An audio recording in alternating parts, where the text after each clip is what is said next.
to the problem in Meru. Thank you very much. Unless there is a question for me, I beg to take my seat.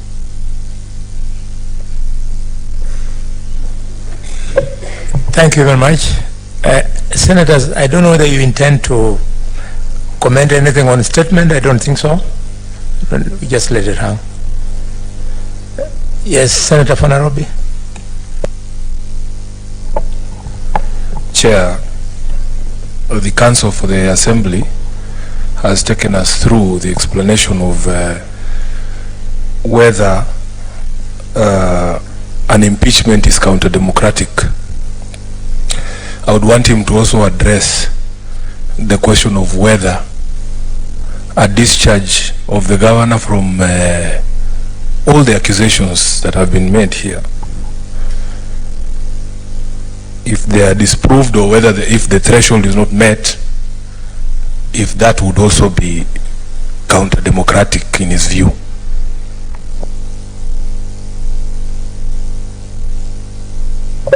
Yes, Council, you asked for it. You know, ordinarily we don't want to field questions now, but you asked for it. Chair, the answer is simple. The Senate is within its right, after hearing the evidence, to either confirm or dismiss the case. Therefore, there will be nothing counter-democratic in the Senate discharging its power one way or the other, because we didn't come here having assumed we must win our case. It must be taken that the person reposed of the ultimate power is the Senate, and the Constitution has empowered Senate to make that decision. Therefore, there is nothing counter-democratic to it. The only disclaimer is that even as I make that, is the question I asked. It cannot surely be that all these people at the national and county levels of government and in the church are the problem, and the governor is a saint. It must count for something. Perhaps, Chair, members, I don't want to open it, but just one clarification, Chair, because I might have put it wrongly. Whether he equates a discharge of the governor to the policy of appeasement that he has taken us through the leadership of Europe and America during the First World War, whether he equates it, a discharge of the governor, to a policy of appeasement by the Senate. Council, just hold, take all three and then you respond. Yes, please. Thank you, Chair.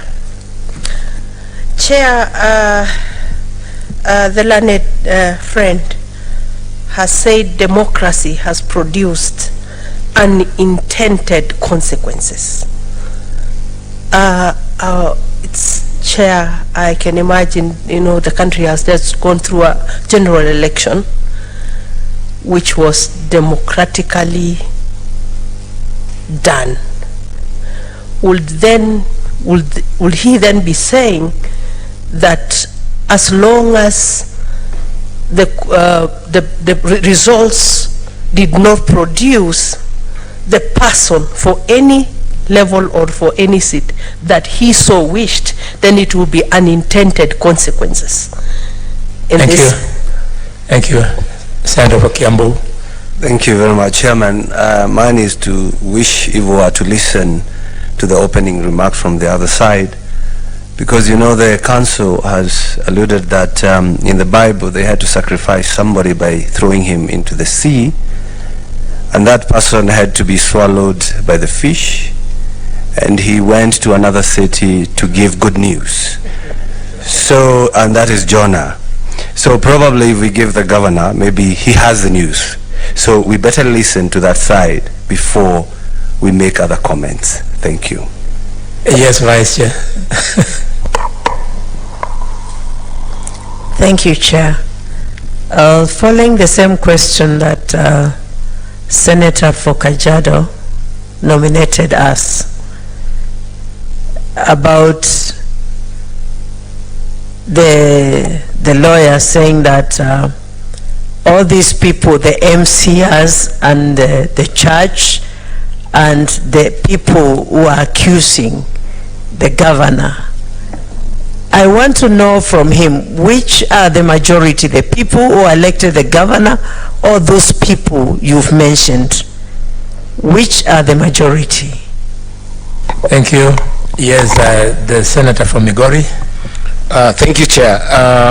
And thank you, Council, for a fantastic introduction, or rather opening remarks. I think I wanted to, through you, Chair, further the thoughts by Senator Tobiko, because I find some very critical aspects of it with regards to what we are about to further hear from the Council here, which is the notion of the people of Meru getting justice ultimately after the election. The Council has said that democracy has led to unintended consequences. In your view, Council, may you guide us as a committee how to assess this with respect to the people of Meru who voted for the governor. How does this committee assess what you have termed as unintended consequences with respect to the people of Meru who are today probably suspending all their activities that could amount to a GDP of over 1 billion or 2 billion watching these proceedings?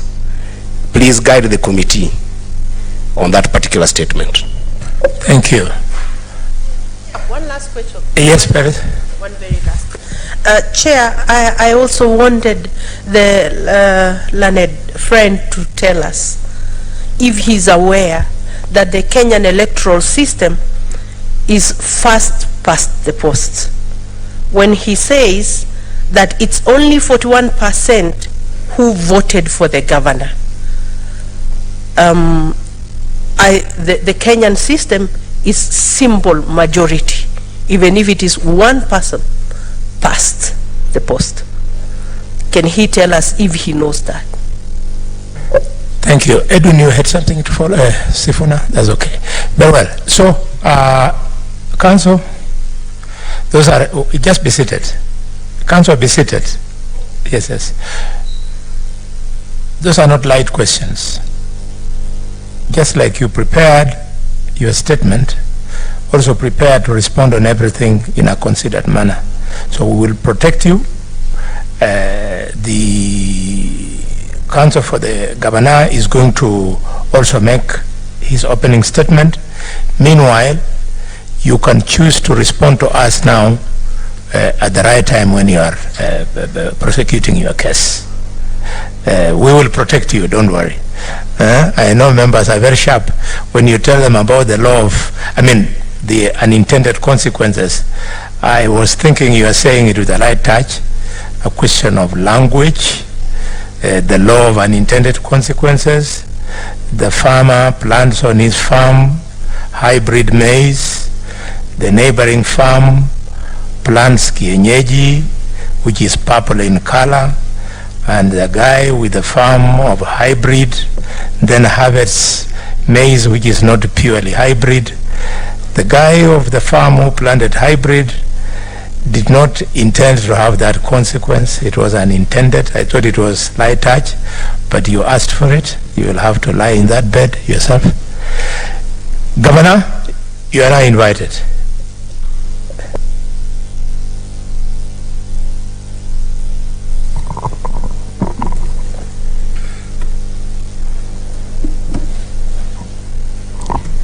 Thank you, Chair, for the opportunity, and good afternoon, honorable members of the Senate.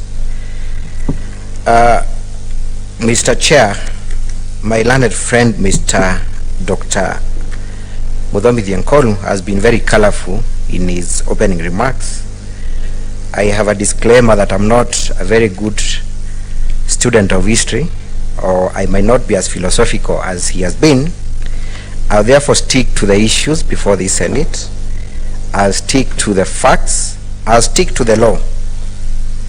And that is what has brought us here today. Honorable members. Sorry, before you address us, the record has not answered, has not captured your name.